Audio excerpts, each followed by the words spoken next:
Hi，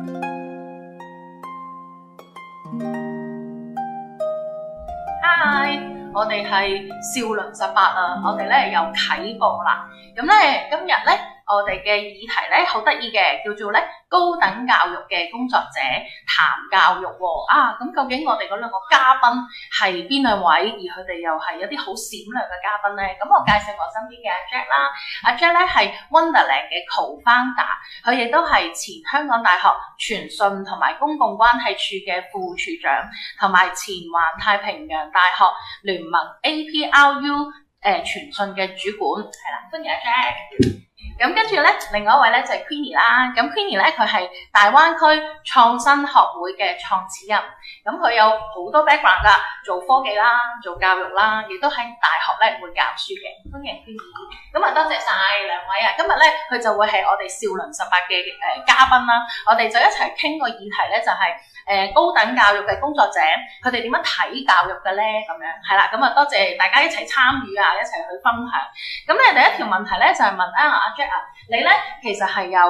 史丹福大學 AI 同埋機械學習嘅證書啦，咁又參加過大學嘅國際科技合作，同埋咧你嘅自學啦同埋應用啦，其實好多時咧都係從你嘅經驗學習嘅。咁我想請問咧，你覺得香港嘅同學啊，如果咧我哋要培養佢嘅資訊科技學習嘅素養同埋自主學習嘅能力嘅時候咧，咁同學仔喺技術支援同埋心態上邊有啲咩轉變咧？我諗就係因為我自己就 out of interest 咁樣，我就有陣時上下啲 online 嘅 classes。咁其實而家網上資源都好豐富嘅，例如有 Coursera、edX 呢啲平台，咁你已經可以 take 到好多 courses。咁有啲仲要免費嘅，咁你要攞個 certificate，你就可能俾一個 fee 啦。咁所以我覺得學生已經有好多嘅平台俾佢去 explore。咁我自己都係咁樣，即係有興趣嘅，咁我就試咯。咁其實我覺得，如果而家嘅中學生，因為我以前嘅年代好啦，而家嘅中學生已經可以直接去咁樣學習啦。咁第二就我覺得，如果個學生喺某方面未必淨係科技，甚至可能係藝術或者其他嘅方面，佢對嗰樣嘢好有興趣，我覺得不妨可以自己做啲 projects。咁舉個例，如果你中意拍嘢嘅，咁你咪拍下 Lucy 啊，咁拍下片咯，做下啲 IG Reels 啊，或者係而家 app 你都可以好簡單做到個 app 出嚟。咁你有 use cases 嘅時候，其實對於你將來去俾大學又好啦，或者你第時去工作啦，你都可以 show 俾人幫你睇，你有一定嘅技能。咁呢個 proof of concept 好嘅。我哋睇下 Queenie 有冇諗法？好啊，我覺得 Jack 咧就講得非常之好，就俾咗學生一個諗法，就係如果你喺中學階段，你想未來發展得更加好，你有免費嘅資源可以用啦，你亦都要有一個自己 unique 嘅道路嘅一個規劃啦，你嘅 resume 咧係要你自己寫嘅點，咁我覺得呢啲都係一啲特別好嘅意見。咁因為我自己其實都係創科界背景啦，我係做科創嘅，咁亦都因為呢個背景咧，其實喺過去呢幾年啦，特別喺疫情期間，因為我翻咗嚟香港啦，咁就係都有因為出於我哋叫其社會責任啦，咁其實香港教育局或者大學有時都會邀請我哋咧去中學分享或者係教書嘅。咁其實喺呢段期間咧，其實我都會思考一個問題，就正正係頭先 Jack 所講，既然網上有咁多免費嘅學習資源，咁如果我哋受邀去學校前線教書啦，咁我哋要俾啲咩學生係嗰啲嘢佢哋上網唔係揾到嘅，咁我哋都要不可被替代噶嘛。咁所以咧，我其實都有呢個思考嘅。咁其實我當時就覺得，可能嗰個唔同嘅位個差異化就正正就係網上好多免費學習資源，佢係教學生用一個工具。咁但係其實咧，如果要做到頭先 Jack 講嗰啲，如果案例，我有冇個 use case，我點去應用？咁好多時候可能學生喺10幾歲呢個年紀咧，佢都係需要我哋叫一啲 guidance，有啲係指引嘅。咁所以其實我哋咧會覺得學呢啲新興行業嘅技術AI 技術等等咧，係可以將工具學習再結合一啲場景學習，做 project 嗰啲都非常之好。咁所以其實我哋呢邊嘅角色更加多咧，係會話提供一啲場景俾學生去嘗試咯，或者係定一啲題目等等啦，咁係令到學生喺學習嘅過程咧，佢係有根有據嘅。咁另外我知道 Queenie 咧，好似都有做一啲內地生教育嘅喎，可唔可以同我哋分享下咧？係啊，咁其實咧，我因為係出於呢個創科行業嘅背景咧，慢慢咧就係因為創科就對於人才培養方面咧係有啲新嘅諗法，咁係覺得我哋成日新興嘅行業冇好多人咯，咁於是乎我又久而久之我就開始咧喺教育界嘗試做一啲唔係淨係話 STEAM 啊 AI 方面教育，係甚至係接觸到基礎教育，因為我覺得咧其實好多時候我哋做 STEAM 啊頭先講嗰啲 AI 教育咧，更加多係一種錦上添花嘅嘢。錦上添花，咁個花首先要係一朵花，咁所以咧變咗咧，我哋就好希望會唔會係我哋嘅產業經驗，我哋喺同埋高等教育喺大學試過見到嘅一啲嘢，可以係俾到一啲啟發，甚至係價值，係中學同小學咧。咁於是乎咧，我確實咧就係要往基礎教育方面去探索。所以其實我哋都喺呢一個做呢個教育工作嘅過程，見到好多新來港家庭形形色色方面都遇到各種問題，所以其實都想睇下張校長呢邊會唔會有啲經驗分享，你哋俾到內地呢啲新來港家庭有啲咩配套咯？好啊，我又講下我哋學校咧，其實就會有比較多嘅內地生嘅，咁我哋咧就會喺幾方面支援佢哋啦。咁首先一個咧就會係旅遊巴啦。咁因為我哋每一日嘅朝頭早都會喺深圳灣嘅口岸，因為我哋學校比較近深圳灣，咁咧就會接同學咧安安全全咁樣翻到嚟學校咧嚟到上堂。咁另外咧就係廣東話班啦，因為其實佢哋有部分人咧佢唔識講廣東話嘅，咁所以我哋會有唔同階段嘅廣東話班，咁就幫助同學仔咧先學咗廣東話先，如果唔係佢上堂嘅時候咧佢都會聽唔到嘅。咁通常廣東話班喺 lunch time 嘅時候會進行嘅。咁另外就係英語班啦，咁我哋咧都會知道無論同學仔又或者家長啦，其實佢哋都覺得咧英語係好重要一環，咁所以我哋都會有咧同形式嘅英語班嘅。咁除咗我哋嘅 net teacher 啦，我哋嘅老師啦，咁另外我哋都會有用政府嘅資源去整緊英文班，同埋咧我哋都會邀請一啲資深嘅退咗休嘅科主任、英文科主任，同埋一啲資深嘅英文老師就過嚟咧，同啲同學仔用小組形式咧嚟到學習英文咁樣樣。咁希望佢哋嘅英文基礎可以打得更加好咁樣啦。咁另外咧，我哋咧都會帶佢哋去認識香港嘅，有啲認識香港嘅活動，例如去下中大啦，因為中大係一個好好嘅即係學術嘅地方，我哋會由新亞行到去崇基咁希望同學仔有目標喎，就係我將來有冇機會，我都想入中大喎，我都想入大學喎。我哋三個都係中大嘅。冇錯，係啦，咪中大都會有感情，所以其實每一年咧都會帶啲學生過去。咁近年就會帶啲內地生，咁佢哋都好中意嘅，係啦。咁認識下香港啊咁樣樣咯。咁所以都係有一系列嘅配套去幫助咧嚟自內地嘅同學仔可以學下英文。咁另外啦，因為咧英文咧就有時會覺得同學仔覺得好驚，咁所以咧我哋都會做咧係 We Learn English with Joy 咁樣嘅，係啦，希望透過遊戲嚟到同同學仔一齊學英文。例如呢個啦，就會係一啲話劇，同學仔透過話劇咧嚟到去學英文啦。咁另外咧就中午嘅時候啦，我哋會有個 English Friday 嘅，咁同學仔就可以透過啲活動啊、遊戲啊、攤位啊等等，咁同老師咧就一齊去學啦。我記得試過最近有一次佢哋就係用 Kahoot 用 iPad 嚟到去答一啲問題嚟到去學英文咁樣啦。咁成個過程都係英文嘅，不過咧就因為輕鬆啲，咁同學仔學嘅時候就冇咁大壓力啊咁樣樣咯，係啦。咁呢啲都係我哋嘅呢啲即係配套，希望可以幫到啲新來港嘅同學仔盡快適應香港教育啦，同埋融入我哋學校咯。咁跟住啦，我知道咧，阿 Jack 咧，佢個成長經歷咧好特別高。佢讀過本地嘅中學啦，香港嘅中學啦，又讀過國際學校啦，又喺內地嘅國際學校讀過喎。咁跟住後來咧，亦都分別會喺香港同埋澳洲嘅大學咧都接受教育嘅。咁你喺咁多唔同嘅教育體系裏邊咁多唔同嘅經歷啦、體會啦，你覺得家長去幫仔女選學校嘅時候，除咗排名、學術嘅排名，其實佢哋可以更加關注一啲乜嘢軟性嘅指標，或者啲重要嘅項目咧？其實成個過程就令我睇到好多唔同體系嘅 strength。咁我會諗，as 一個家長，其實佢最緊要係睇翻嗰個小朋友，佢喺嗰一刻嘅情況最適合一間乜嘢嘅學校。嗰個指標當然大家都即係好多家長都會希望佢係入到一間名校，或者係入到一間高排名嘅學校。咁因為其實而家排名好多時都係同 academic 相關，不論大學同中學都係嘅。咁但係其實有好多其他指標，我覺得家長都值得去留意啦。即係例如間學校嘅多元性啊， in terms of 學生嗰個組成啦，佢會唔會嚟自唔同地方啦？咁因為嚟自唔同地方，其實就俾到好多唔同 perspective 你啦。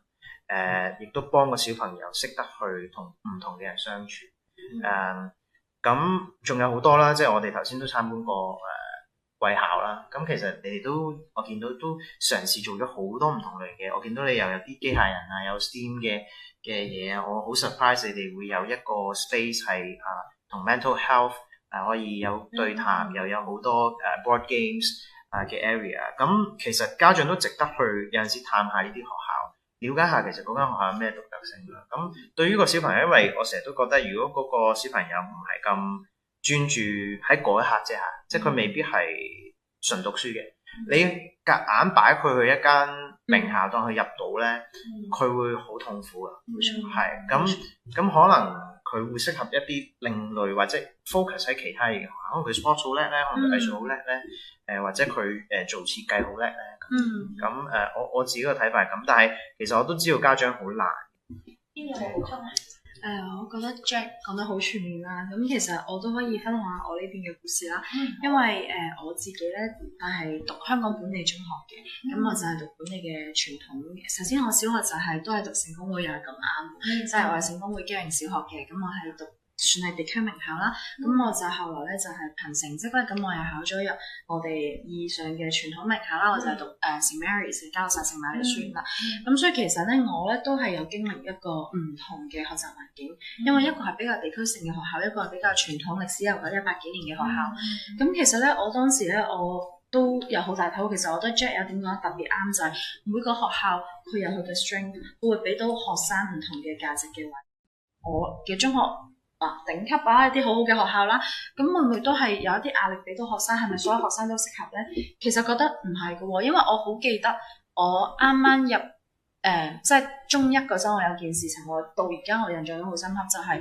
我有個同學係突然之間佢會去喊，我哋問佢哋喊咩，佢話我覺得我自己成績差過晒你哋，因為佢都係外校生，但係其實大部分外校生，包括我本人咧，我哋當年都係考全級第一咁樣去入嘅。咁所以就係我記得校長之前有個窗好好，就話叫做大唐小唐大魚，係啦，咁係啦，咁同埋就係我哋有個雞頭鳳尾嘅呢個講法啦。咁其實我覺得特別啱，因為我好震驚嘅就係原來成績唔好係要喊，但係因為真係好大壓力，佢內心同埋學校俾到嘅關懷係非常之有限，係因為學校個本身文化就係高度係重視學生嘅自律性，因為我哋每一個學生都好強嘅自律性，係唔需要學校教都已經好強自律性。咁係咪呢樣嘢正正係證明咗本身呢類學校佢適合嘅學生係某一類型嘅學生？咁我亦都係因為我呢幾年從事咗教育嘅工作，我亦都聽過我啲同事分享佢中學嘅故事，發現咗一啲好 wow 嘅，就係原來咧學校係會陪學生補課啦，甚至係佢哋以前有啲學校可能喺山上面嘅，係會老師話好嘢，我幫你車埋落山。呢啲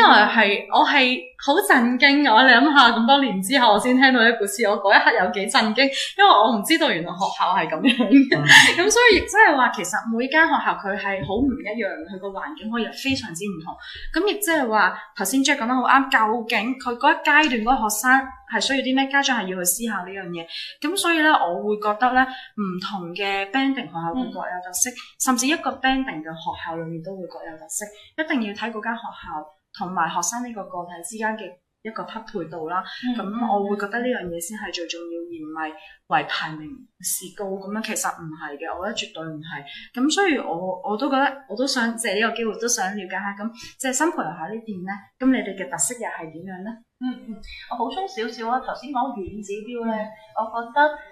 都係新培中學可以令我哋好 proud 嘅地方，因為咧我哋係一個關愛校園嘅。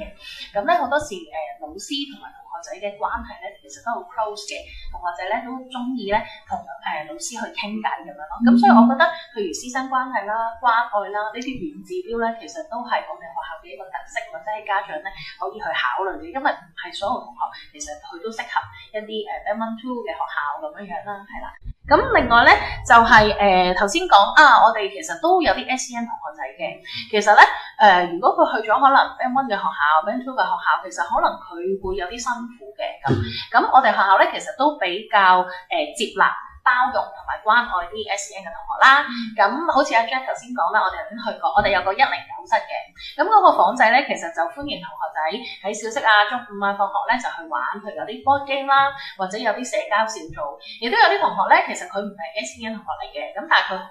好有愛心啊，咁所以佢成為一個小天使，咁就去到109室啦，咁就同學仔一齊玩，佢哋又會搭建一啲小帳幕啊，又用啲紙皮咧就整咗間屋仔啊，跟住又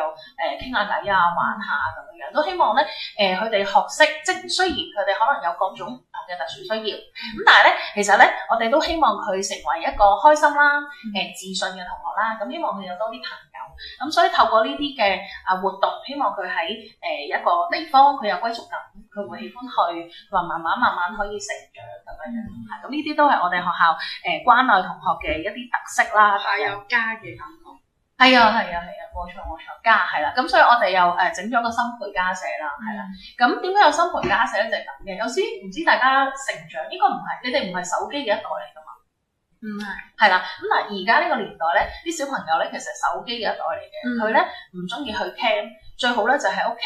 嘆住冷氣，跟住嚟玩手機咁樣。咁有啲同學咧亦都係父母可能比較夜放工啦咁啊翻到屋企咧其實都係玩手機嘅啫咁。咁所以咧我哋就諗不如我哋好好地照顧同學仔啦咁所以咧我哋咧今年咧就設立咗呢個新培家社啦。咁我哋咧主要就係個頭先嘅目的啦，希望可以咧更加深度地咧去照顧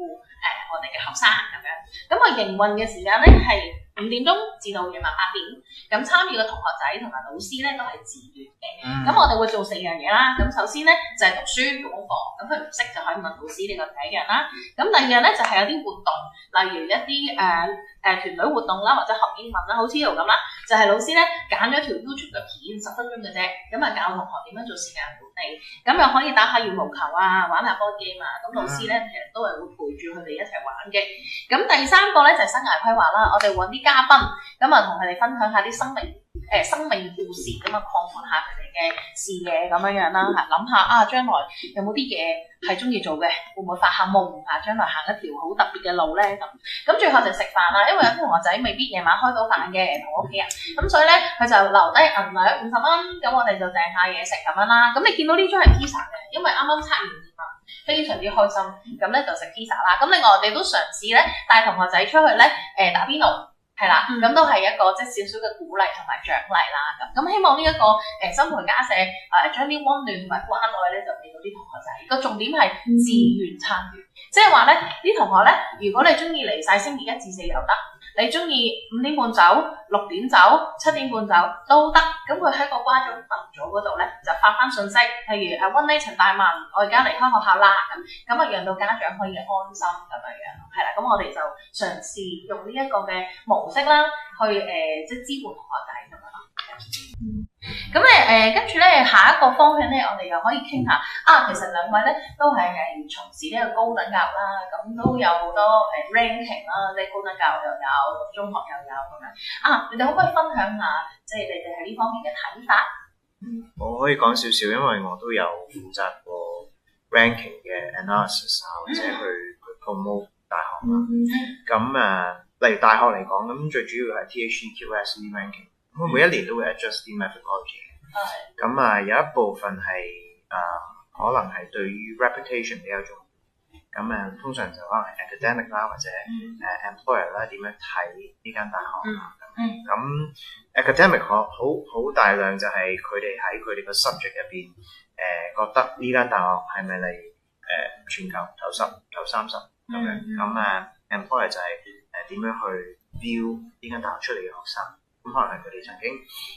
喺呢間公司做過嘢啦，或者係佢哋有啲 interaction 啦、internship 啦。咁我睇法就係ranking 始終都係個大學嘅其中一個 measurement 嘅指標啦。咁佢個 measurement 嘅組成部分絕對會影響個大學嘅direction。咁當然你未必會即係冇人會講俾你聽咁直接咯，但係你會睇得到嘅，即係因為佢嘅指標係向呢個方向，所以資源就會都需要去擺好多資源。咁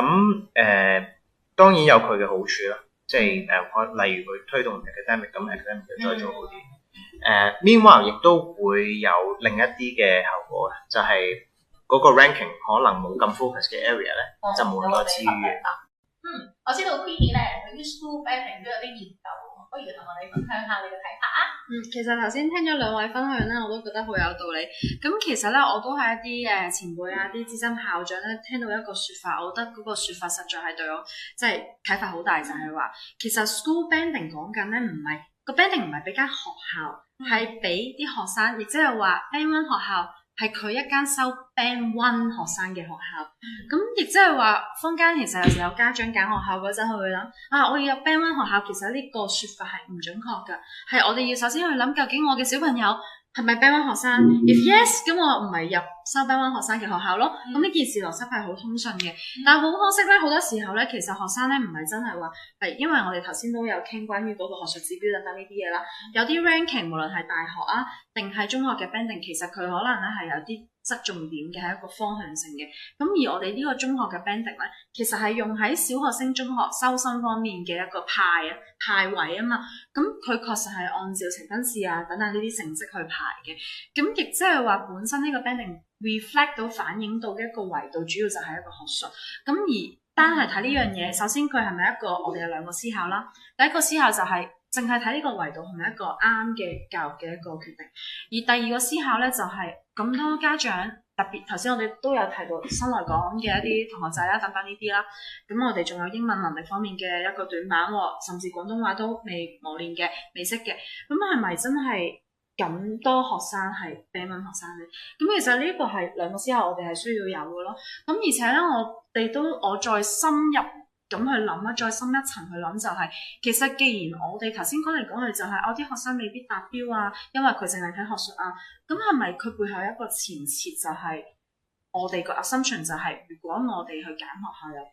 點都好，我哋就係為學術咯，淨係睇學術咯。如果我哋唔認可呢個 assumption 嘅話，係咪亦都係話唔係好認可以呢一個 framework 去揀學校咧？咁其實咧呢樣思維係有啲似我哋以前我工作有 management consulting background， 其實我哋甚至係入嗰間公司拎 offer 個面試，亦都正係考我哋。如果我俾條題目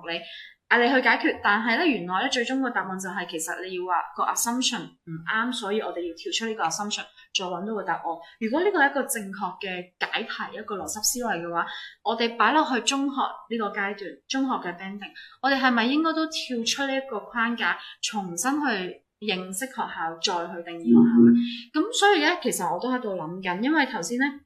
其實大家喺度討論到關於師生啊嘅關係，都係一個好重要維度啦。Jack 都有提到啦，咁亦都係頭先參觀學校嗰陣咧，我聽到一個其實都幾touch 到我嘅一個位，就係張校長你話啲學生係中意同老師交流傾偈。其實我覺得呢樣嘢係得來不易，係非常之罕見，係好可貴嘅。因為其實咧，我覺得如果有啲家長聽我哋呢個episode 啦，其實咧都可能會思考翻自己嘅親子關係，有幾多家長咧會話小朋友係中意同我傾偈，好多時候反而會同我哋講話，點解我個仔咧翻嚟就鎖埋房門，就唔想同我傾偈，我想同我傾偈，佢唔想同我傾偈，對我都冇乜禮貌噶啦，好係咪好常見啊呢啲信息？咁既然係咁嘅話，咁係咪我哋要去反思？咁如果一間學校佢係有能力做到係令到啲學生我哋中國傳統文化有4孝我哋其中特別係孝順啦、孝敬啦呢啲啦，做到嘅話，咁甚至係令到個學生都會願意或者學識同父母去交流。其實呢啲係咪一啲好寶貴嘅品格先或者特質先？如果係嘅話，咁我哋就要諗啦。咁我哋其實揀學校嗰陣，我哋考慮嘅維度係咪唔係淨係學術成績咧？咁所以我又諗啦，既然咧就係因為呢個 banding 問題，我哋就為學術論啦，咁我哋會唔會重新去定義？就例如話，我哋可能 Band 1嘅學校，佢依然都係學術好叻，我哋例如話叫佢做 elite school 啦，